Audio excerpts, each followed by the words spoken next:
أولئك جزاؤهم أن عليهم لعنة الله والملائكة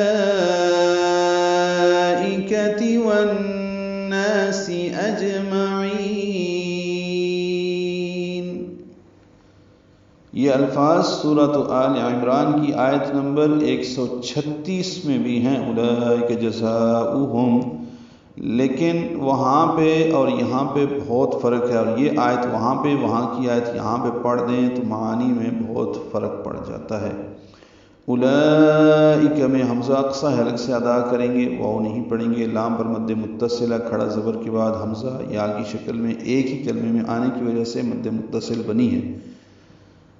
کاف باریک ہے، جزاؤہم میں ذات صفیر کی آواز سے ادا کریں گے، اور اس میں بھی مد متصل ہے، اس میں الف مدہ کے بعد حمزہ واو کی شکل میں ہے اور ایک ہی کلمے میں ہے، جس کی وجہ سے یہاں پہ دو الفاظ دونوں میں مد متصل ہیں، لیکن ایک میں کھڑا زبر کے بعد حمزہ یا کی شکل میں، دوسرے میں الف مدہ کے بعد حمزہ واو کی شکل میں ہے۔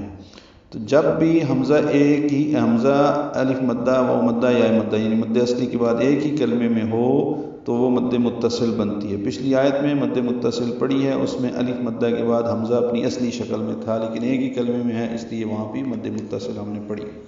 ہم اسے 4 حرکات سے زیادہ لمبا کرتے ہیں۔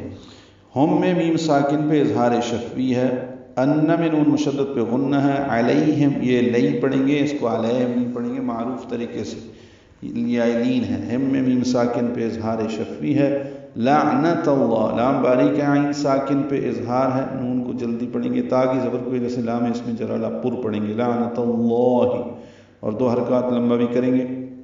والملائکہ میں لام ساکن پہ اظہار۔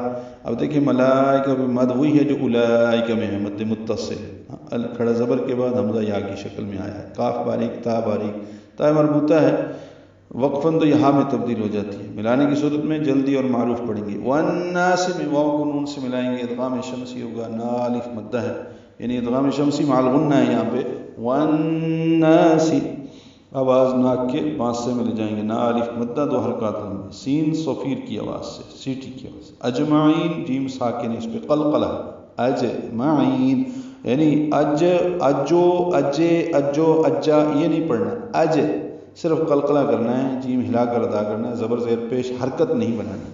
میم کو جلدی اور معروف جلدی پڑھیں گے، عین وسط حلق سے ادا کریں گے، لمبا کریں گے، نون ساکن پہ وقفاً اظہار ہوگا۔ ملانے کی صورت میں عین کو 2 حرکات لمبا کرنا ہے اور نون پر زبر پڑھنی ہے۔ ان لوگوں کی سزا یہ ہے کہ ان پر اللہ کی اور فرشتوں کی اور سب انسانوں کی لعنت ہو۔